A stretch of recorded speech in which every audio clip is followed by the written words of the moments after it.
If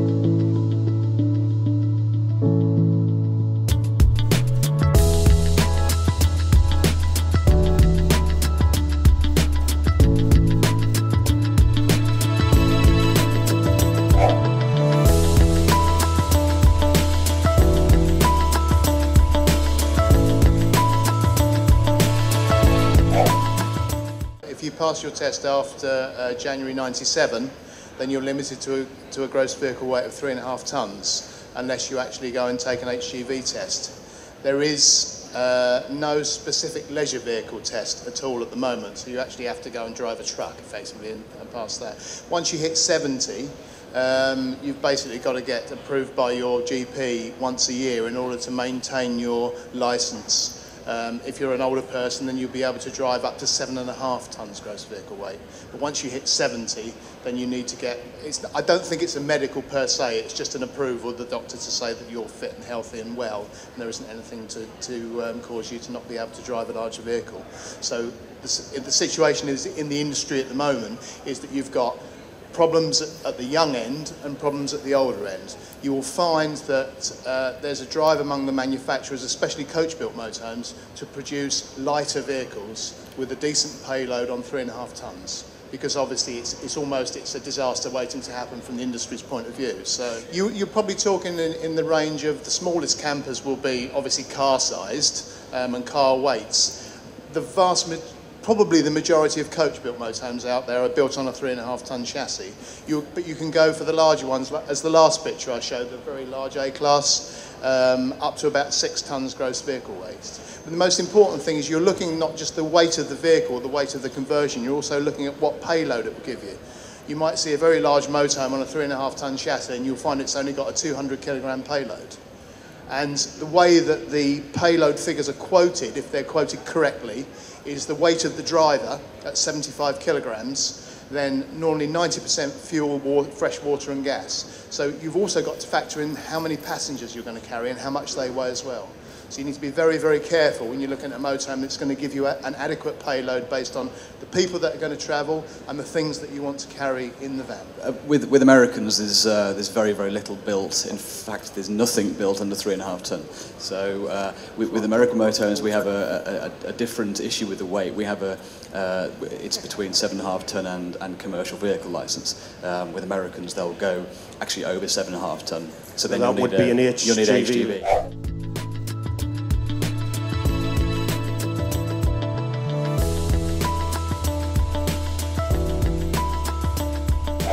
Well, basically, I mean, you're talking about dealer backup warranties, that kind of thing, and choosing the right dealer really that you know you're going to get a decent service from. Buying privately, I mean, I've bought several vans privately personally, and I've done okay, but I should really know what I'm looking at.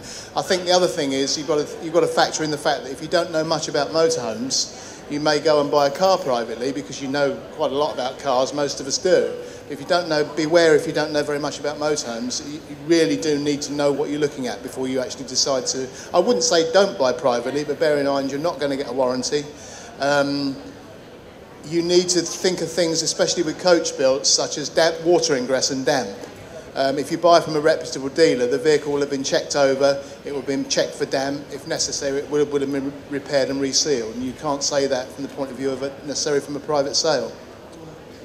Yeah, just obviously independent perspective, but from a dealer's perspective, when you see the two major factors are preparation and warranty after sales. Preparation, you can imagine motorhomes are very complicated animals. Cars, there is far less to potentially go wrong. With the motorhome, you've got the vehicle chassis plus the habitation side, and particularly in the higher end of the scale, there's some very complicated parts of the habitation, heating systems, appliances. So any one of those items could be failed or could not be prepared. And even again, on the back of being an NCC approved dealer, our service centre is also, we're part of the approved workshop scheme. There's a set agenda with how you prepare a vehicle from them, including gas safe tests on every vehicle, electric tests. So these are safety elements. You can imagine that's obviously that's a big factor, I think. And then after sales and warranty, again, the cover that you have from a dealer. So I would say that's probably the two most important. And also just to check the prices, because to be honest, as you say, I think when you look at prices. Dealers can be very competitive on used prices compared to private sales.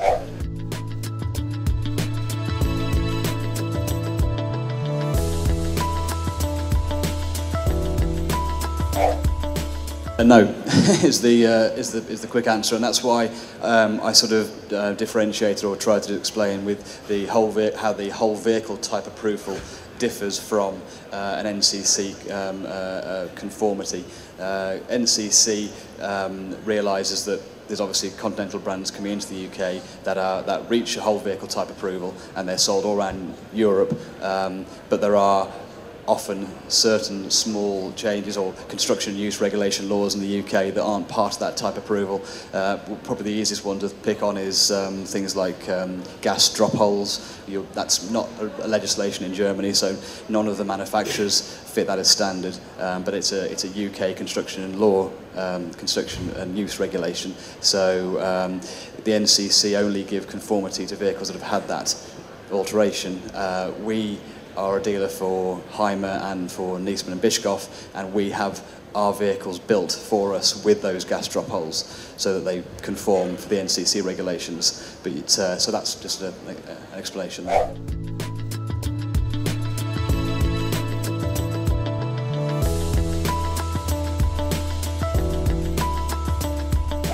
It depends a little bit about whether you're buying new or used. Certainly, there are, from a used perspective, there's obviously a statutory warranty. Most dealers, that's 6 months. Most dealers in the UK now exceed that. Some offer some are offering 3-year warranties on used vehicles at the moment, for instance. They are insurance cover warranties. So it's well worth asking to read the warranty booklet that it comes with the vehicle, because there will be stipulations. It's not a cover-all. It does have certain parts of that, but it will cover the main important elements of the chassis and the habitation side. And as I say, the preparation is the important part of that as well. From a new perspective, the warranties are split into habitation and chassis. So again, depending on the motorhome manufacturer, it's become a bit of an arms race in the past couple of years. With I think Bailey put a 10-year warranty on first, and then Swift and Auto quickly followed afterwards. So that's for water ingress. So you'll find some very lengthy warranties on certain elements. But that, and then the chassis, Fiat, Volkswagen, Mercedes, they mainly offer 2 years, but some offer 1, some offer 3. So again, it's just it's a question you need to ask at the time and be aware of.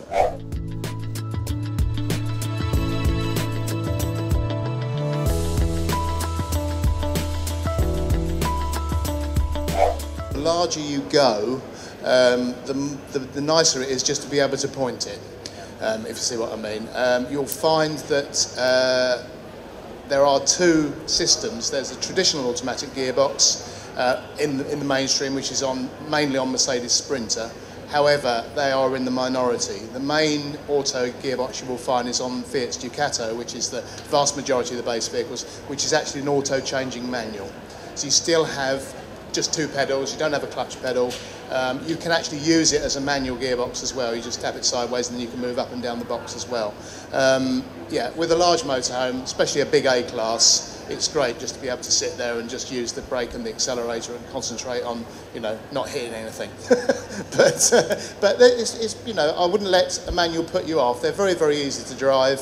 I don't know whether you've driven a Ducato yet, but it's a very car-like driving experience, very, very comfortable. You'll have extremely good mirrors. You can also invest in a rear view camera as well if you need for reversing and seeing behind you. So a lot of people buy an auto, I think, because they have a specific need for one. But they're a good thing. Bear in mind that they're going to set you back about 1,500 quid as well on top.